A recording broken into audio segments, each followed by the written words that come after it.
ہمیں اپنی اوقات کا پتہ نہیں کہ کتنے کمزور ہیں، حالات کو بدلنے کی کوشش میں لگے ہوئے ہیں۔ بھئی حالات کا بنانے والا، بھیجنے والا اللہ رب العزت ہے، وہ مغیر الاحوال ہیں، جب چاہتے ہیں حالات کو جیسا چاہتے ہیں بدل دیتے ہیں۔ تو یہ تو حکم پروردگار کا ہوگا تب بدلیں گے۔ دنیا کے کہنے سے حالات بدلتے تو دنیا جنت نہ بن جاتی، ہر بندہ اپنی من مرضی کی زندگی گزار رہا ہوتا۔ تو ایک ترتیب ہے اللہ رب العزت کے ہاں، چنانچہ ہمارے مشائخ نے 4 باتیں کہی ہیں، لوہے کی لکیر ہے، جب آزمائیں گے ان باتوں کو کھرا پائیں گے۔ پہلی بات کہ جو شخص اپنے اعمال کو سنوار لیتا ہے اللہ تعالیٰ اس کے حالات کو سنوار دیتے ہیں۔ جو شخص اپنے اعمال کو سنوار لیتا ہے اللہ تعالیٰ اس کے حالات کو سنوار دیتے ہیں۔ ہم اس کوشش میں لگے ہوئے ہیں کہ حالات پہلے سنوریں پھر اعمال سنواریں گے۔ آپ بات کریں دوست سے، بھئی آپ مسجد میں نظر نہیں آتے، کچھ کاروباری حالات ٹھیک نہیں، ٹھیک ہو گئے تو میں مسجد میں آؤں گا۔ یعنی ہم چاہتے ہیں حالات پہلے ٹھیک ہوں، اعمال بعد میں ٹھیک ہوں گے۔ کیسے ترتیب الٹ سکتے ہیں ہم؟ چنانچہ جسے دیکھیے وہ اسی کوشش میں لگا ہوا ہے کہ پہلے حالات ٹھیک ہوں بعد میں اعمال ٹھیک کریں گے۔ تو ترتیب ہی الٹی ہم کرتے پھر رہے ہیں۔ اعمال کو جو شخص سنوار لیتا ہے اللہ تعالیٰ اس کے حالات کو سنوار دیتے ہیں۔ اعمال بگڑیں گے، حالات بگڑیں گے۔ جب کہا میں نے کہ یا اللہ تو میرا حال دیکھ، جب کہا میں نے کہ یا اللہ تو میرا حال دیکھ، حکم آیا میرے بندے نامہ اعمال دیکھ۔ ہم حالات کا تو شکوہ کرتے ہیں، اپنے عمل تو نہیں نہ دیکھتے۔ تو اعمال کو سنوارنے سے اللہ تعالی حالات کو سنوار دیتے ہیں۔ ہم اپنے اندر تقوی اور صبر و ضبط پیدا کریں، اللہ رب العزت ہر دور اور ہر زمانے میں تقوی اور صبر والے بندے کو فرش سے اٹھائیں گے، عرش کے اوپر بٹھائیں گے، تخت کے اوپر بٹھائیں گے۔ اب تقوی اور صبر کی طرف تو ہم آتے نہیں، چاہتے ہیں زندگی تو رہے جیسے ہم گزار رہے ہیں، حالات سیدھے ہو جائیں۔ کیسے حالات سیدھے ہو سکتے ہیں؟ سمپل سی مثال ہے کہ بجلی سے ایک مشین چلتی ہے، اب ایک بندہ مشین کو روکنا چاہتا ہے، ایک ہی ترتیب ہے کہ پیچھے سے بٹن بند کرو۔ آپ بٹن بند نہیں کریں گے، ہاتھ سے مشین کو پکڑ کے روکنے کی کوشش کریں گے، ہاتھ کٹوا بیٹھیں گے، سارا دن زور آزمائی کریں گے، مشین کہاں رکے گی؟ تو عقل مند بندہ مشین کو پکڑ کے نہیں کھڑا ہوتا، وہ سوئچ کو بند کرتا ہے۔ حالات کا سوئچ اللہ رب العزت کے ہاتھ میں ہے۔ تو ادھر رجوع کرنے کی بجائے کہ اللہ حالات کو ٹھیک کر دیجئے، ہم حالات کی مشین کے ساتھ کشتی کر رہے ہیں۔ کون ہمیں عقل مند کہے؟ تو پہلی بات، جو شخص اپنے اعمال کو ٹھیک کر لیتا ہے اللہ رب العزت اس کے حالات کو ٹھیک کر دیتے ہیں۔ دوسری بات، جو شخص اپنی آخرت کو سنوار لیتا ہے اللہ تعالیٰ اس کی دنیا کو سنوار دیتے ہیں۔ ہم پھر الٹے چاہتے ہیں کہ پہلے دنیا سنورے پھر ہم آخرت سنواریں گے، یہاں پھر ہم غلطی کرتے ہیں،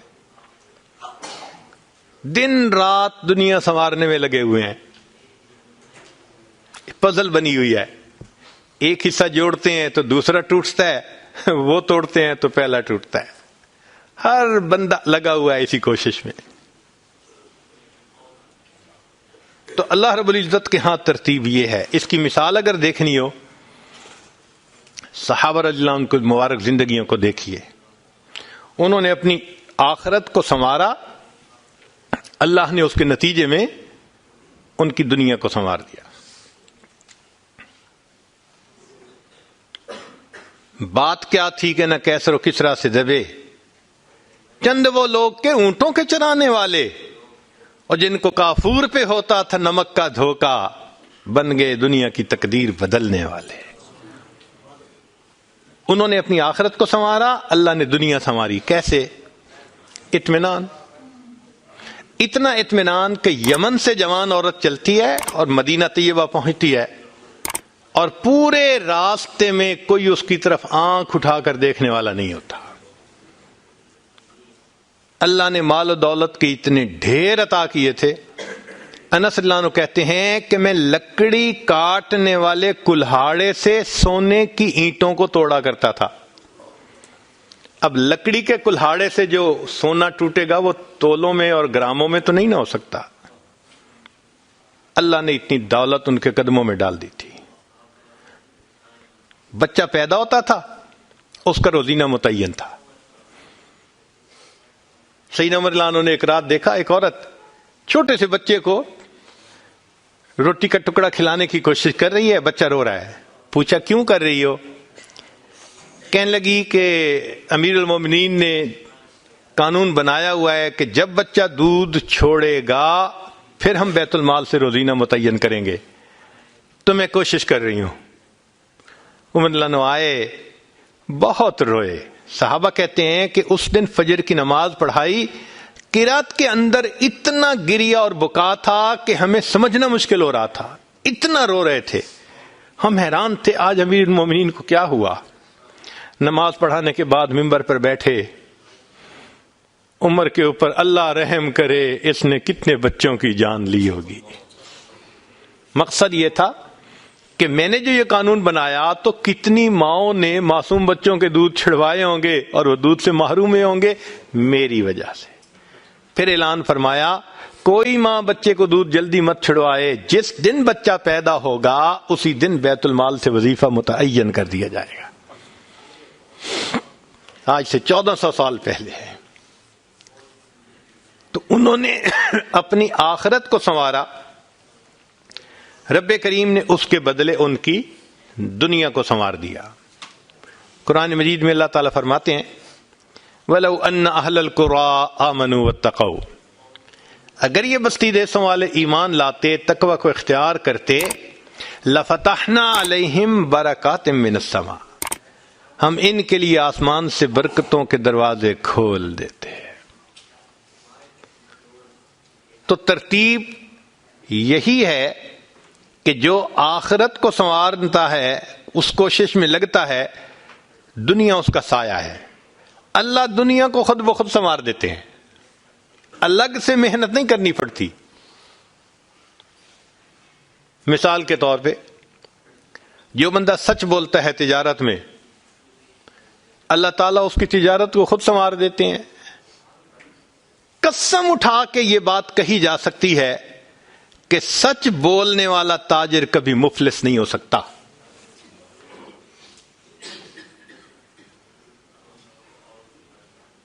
پاسبل ہی نہیں کہ سچ کی بنیاد ہو اور اس میں برکت نہ ہو۔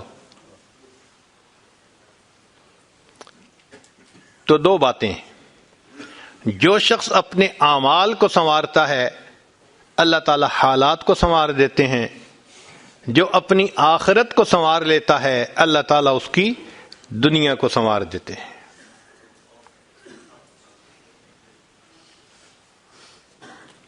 ہارون رشید اپنی کھڑکی میں سے نیچے دیکھ رہا ہے، مسجد کے دروازے پر امام ابو یوسف رحمۃ اللہ علیہ تشریف لا رہے ہیں اور ان کے پیچھے دو شاگرد ساتھ ساتھ جڑے ہوئے ہیں۔ دونوں چاہتے ہیں کہ میں جوتے اٹھاؤں، ہر ایک اس کوشش میں ہے۔ جب امام ابو یوسف رحمۃ اللہ نے جوتے اتارے تو ان میں سے ایک بچے کا ہاتھ ایک جوتے پہ پڑا، دوسرے کا ہاتھ دوسرے جوتے پہ پڑا، دونوں نے ایک ایک جوتا اٹھا لیا۔ پھر انہوں نے فوراً آپس میں یہ طے کر لیا کہ ایک نے کپڑا بچھایا، رومال، ایک نے بھی جوتا ڈالا، دوسرے نے بھی اس میں ڈال دیا، ایک نے ایک طرف سے پکڑ لیا، دوسرے نے دوسری طرف سے، کہ دونوں کو جوتے اٹھانے کا اجر مل جائے۔ حضرت آگے جا رہے ہیں اور پیچھے دو طالب علم اس طرح جوتے لے کے جا رہے ہیں کہ رومال کے اندر جوتے ہیں، ایک نے بھی پکڑا ہوا ہے دوسرے میں بھی پکڑا ہوا ہے۔ ہارون رشید نے دیکھا تو ٹھنڈی سانس لی، بیوی نے پوچھا ہارون رشید کیا ہوا؟ کہنے لگا یوں تو دنیا ہمیں بادشاہ کہتی ہے، ہمارے جوتے اٹھانے کے لیے بھلا کون جھگڑتا ہے؟ یوں تو دنیا ہمیں بادشاہ کہتی ہے، ہمارے جوتے اٹھانے کے لیے بھلا کون جھگڑتا ہے۔ جو آخرت سنوارتا ہے اللہ ایسے دنیا سنوارتے ہیں کہ دنیا جوتے اٹھانے کے لیے جھگڑتی ہے آپس میں۔ تو فرمایا کہ جو اپنی آخرت کو سنوار لیتا ہے اللہ تعالیٰ اس کی دنیا کو سنوار دیتے ہیں۔ چنانچہ ایک سیاح ہندوستان آیا گھومنے پھرنے کے لیے، اجمیر شریف بھی گیا، وہاں اس نے حضرت خواجہ معین الدین چشتی اجمیری رحمۃ اللہ علیہ کے مزار پہ دیکھا مسلمان بھی آ رہے ہیں اور ہندو بھی آ رہے ہیں اور سکھ بھی آ رہے ہیں۔ اللہ کی شان، اللہ رجوع دے دیتا ہے نا، سبھی آ رہے ہیں دعائیں مانگ رہے ہیں۔ تو وہ بڑا حیران کہ ہر کمیونٹی کے لوگ آ رہے ہیں، ہر مذہب کے لوگ آ رہے ہیں۔ تو جب واپس گیا تو بیوی نے پوچھا کہ بتائیں آپ نے کون سی انوکھی چیز وہاں دیکھی؟ تو اس نے کہا ہاں میں نے ایک چیز انوکھی دیکھی کہ ایک شخص قبر میں لیٹا ہوا تھا مگر لوگوں کے دلوں پر حکومت کر رہا تھا۔ ایک شخص قبر میں لیٹا ہوا تھا مگر لوگوں کے دلوں پہ حکومت کر رہا تھا۔ اللہ تعالیٰ یوں دنیا سنوارتے ہیں۔ تو دو باتیں، جو شخص اپنی اعمال کو سنوار لیتا ہے اللہ تعالیٰ اس کے حالات کو سنوار دیتے ہیں، اور جو شخص اپنی آخرت کو سنوار لیتا ہے اللہ تعالیٰ اس کی دنیا کو سنوار دیتے ہیں۔ تیسری بات کہ جو شخص اللہ رب العزت سے اپنے تعلق کو سنوار لیتا ہے اللہ مخلوق سے اسے تعلق کو سنوار دیتے ہیں۔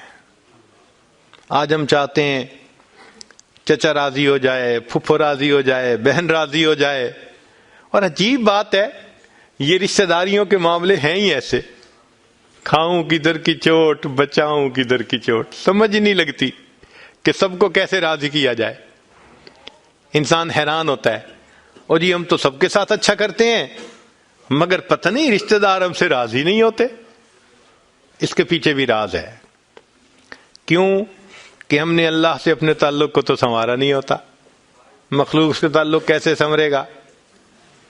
تو فرمایا کہ جو شخص اللہ رب العزت سے اپنے تعلق کو سنوار لیتا ہے اللہ تعالی مخلوق کے ساتھ اس کے تعلق کو سنوار دیتے ہیں۔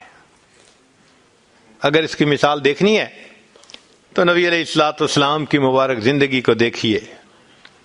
ایک وہ وقت بھی تھا کہ جب اپنے رشتہ دار نبی علیہ الصلوۃ والسلام کو تکلیف پہنچاتے تھے، آپ بازار میں آگے آگے دعوت کا کام کرتے تھے اور پیچھے آپ کا چچا ابو لہب لوگوں کو کہتا تھا کہ یہ شخص غلط بیانی کر رہا ہے تم اس کی بات مت ماننا، اپنے مخالفت کرتے تھے۔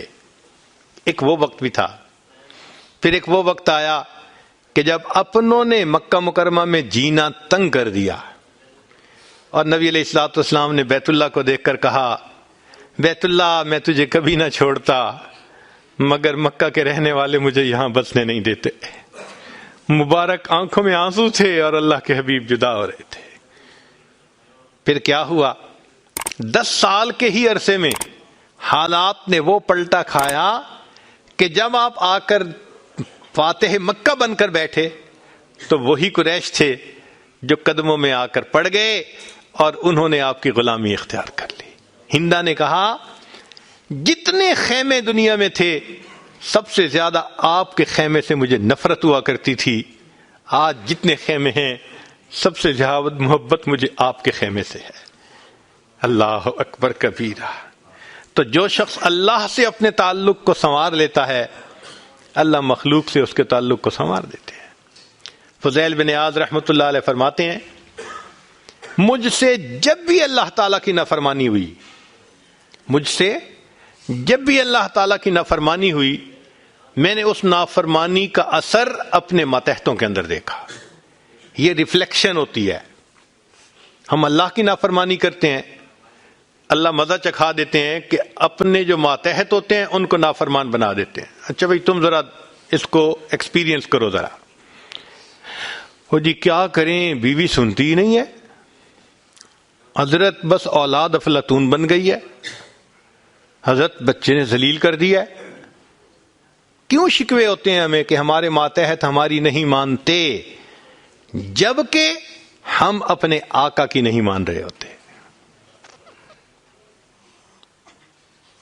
فرماتے ہیں کہ جب بھی مجھ سے اللہ تعالیٰ کی نافرمانی ہوئی، میں نے آزما کے دیکھا، یا تو بیوی نے میری نافرمانی کی، یا میری اولاد نے میری نافرمانی کی، یا میرے نوکروں نے، غلاموں نے، انہوں نے میری نافرمانی کی، یا کم از کم میری سواری کے جانور نے میری نافرمانی کی.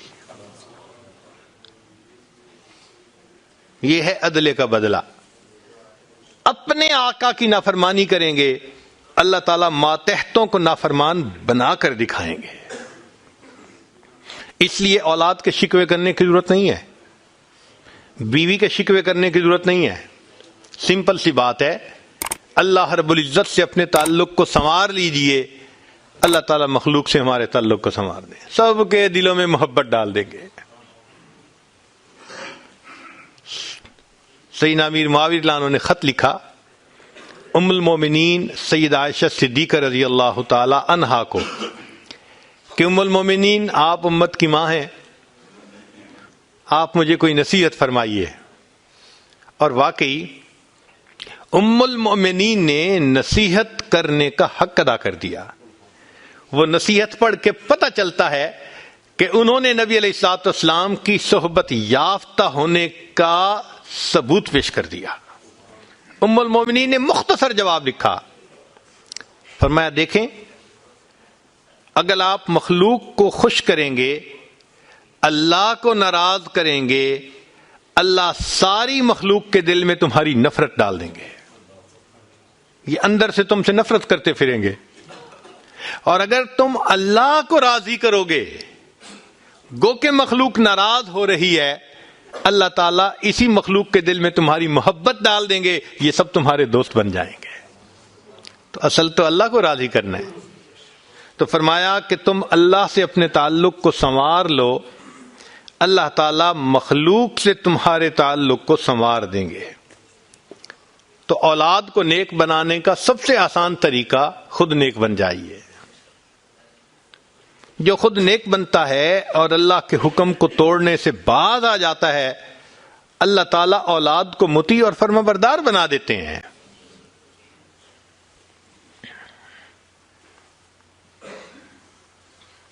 تو اب تک 3 باتیں. جو شخص اپنے اعمال کو سنوار لیتا ہے، اللہ تعالیٰ اس کے حالات کو سنوار دیتے ہیں. جو اپنی آخرت کو سنوار لیتا ہے، اللہ اس کی دنیا کو سنوار دیتے ہیں. جو شخص اللہ رب العزت سے اپنے تعلق کو سنوار لیتا ہے، اللہ مخلوق سے تعلق کو سنوار دیتے ہیں. حدیث مبارکہ میں ہے جب بندہ عبادت کرتا ہے اور اللہ تعالیٰ خوش ہو جاتے ہیں، دعا جبرائیل، اللہ تعالیٰ جبریل علیہ السلام کو بلاتے ہیں اور بتلاتے ہیں کہ جبرائیل میں فلاں بندے سے محبت کرتا ہوں. تو جبرائیل علیہ السلام آسمانوں پر اعلان کرتے ہیں کہ آسمان کے فرشتوں، اللہ تعالیٰ فلاں بندے سے محبت کرتے ہیں. یہ اعلان سن کر سارے فرشتے اس بندے سے محبت کرنے لگ جاتے ہیں. پھر جبریل علیہ السلام زمین پر آتے ہیں اور زمین پر آ کر پھر اعلان کرتے ہیں کہ لوگوں فلاں شخص سے اللہ تعالیٰ محبت کرتے ہیں. ثم یودع له القبول فی الارض، پھر اللہ اس شخص کے لیے زمین میں قبولیت رکھ دیتے ہیں. پرائے اپنے بن جاتے ہیں، دشمن دوست بن جاتے ہیں، مخالفین کے دلوں میں بھی اللہ ان کی محبت اور عظمت ڈال دیتے ہیں. تو مخلوق سے تعلق سنوارنے کا یہ ہے سب سے بہترین طریقہ. کس کے پیچھے بھاگیں گے، کس کی منت سماجت کریں گے؟ بہتر نہیں کہ ہم ایک ہی کو منا لیں. جس نے اللہ کو منا لیا، اللہ تعالیٰ مخلوق کے ساتھ اس کے تعلق کو سارا ٹھیک فرما دیں گے۔ چوتھی بات کہ جو شخص دن کے اعمال کو سنوار لیتا ہے، اللہ تعالیٰ اس کے رات کے اعمال کو سنوار دیتے ہیں۔